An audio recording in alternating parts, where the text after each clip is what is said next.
La Ciudad de México en la época colonial. Conquistar la capital mexicana México Tenochtitlán fue para los españoles la primera de muchas batallas que habrían de librar para lograr imponer su cultura a los habitantes de aquellas ricas tierras, que durante muchos años se mantuvieron fieles a sus creencias y tradiciones. A los frailes de las distintas órdenes que llegaron tras la conquista, les costó sangre y paciencia de varios siglos antes de evangelizar casi todo el territorio que hoy ocupa México.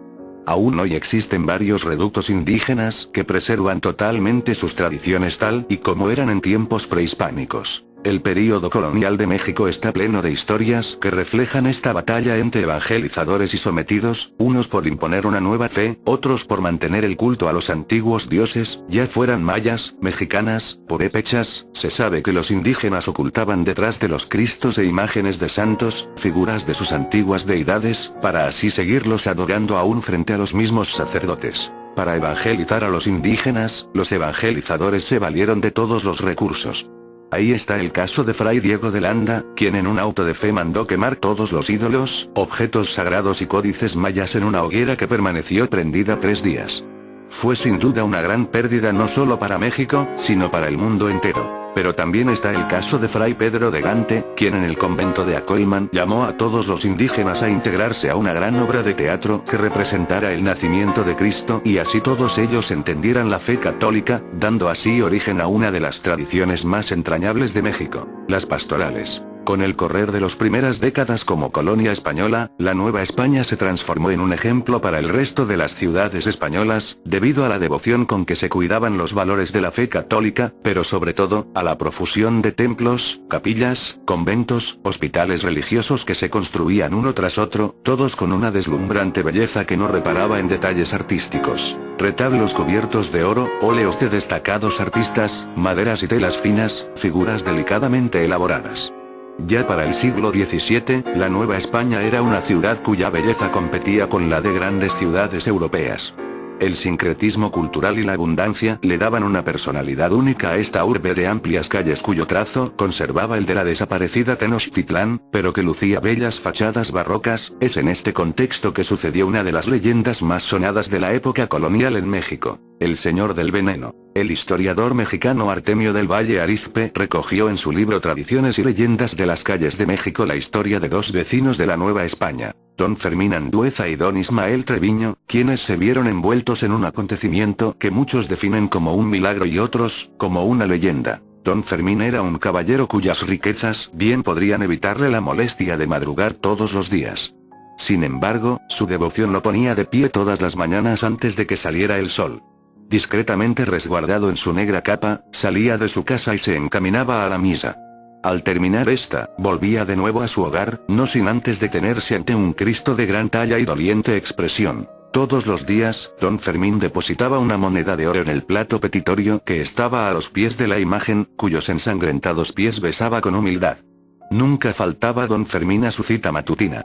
Decían los vecinos que esta era una de las muchas muestras de la nobleza que regía el alma del caballero. Contaban que de su riqueza salía generosamente la ayuda para el pobre que a él acudía. Don Ismael Treviño era igualmente rico, pero su alma era oscura y envidiosa. Le pesaba el bien ajeno, especialmente el de don Fermín Azueta, por quien sentía una profunda envidia.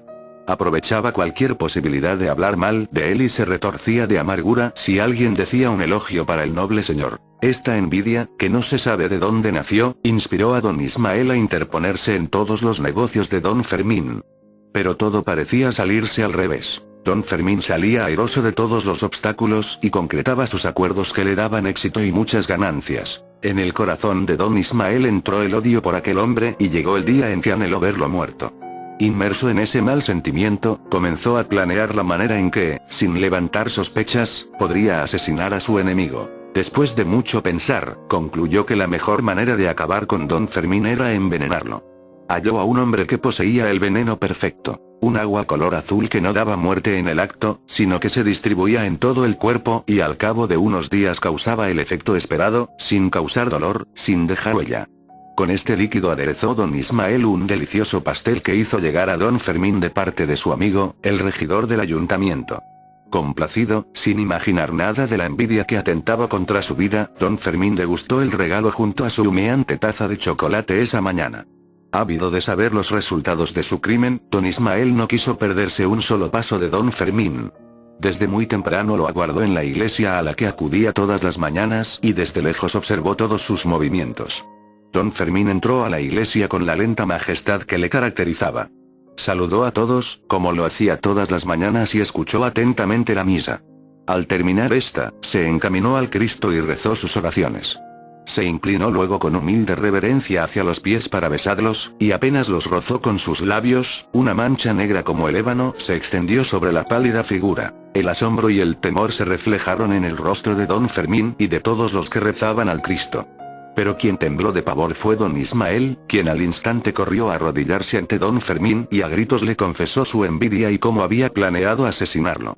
Estaba claro que el Cristo, para proteger a don Fermín, había absorbido aquel veneno y como evidencia había transformado su color. El noble caballero miró a don Ismael y sintió compasión. Le dijo quedamente palabras de perdón y lo abrazó como a un hermano al que no hubiera visto en mucho tiempo. Algunos de los hombres que habían presenciado todo, quisieron aprehender a don Ismael, pero don Fermín les pidió que no lo hicieran, que él ya había olvidado la afrenta y en cambio, les pidió que oraran con él ante el Cristo que le había salvado la vida. Don Ismael salió pálido y abatido de la iglesia. Ese mismo día abandonó la ciudad y jamás se le volvió a ver. La noticia encendió el fervor entre los habitantes de la Nueva España, quienes desde entonces acudían a la iglesia para ofrecerle veladoras y oraciones. Cierta tarde, alguna de esas velas cayó y el Cristo se incendió. Algún tiempo después fue sustituido por otro, también negro, y fue trasladado al altar de la Catedral Metropolitana, en el centro histórico de la Ciudad de México, donde hoy se conserva.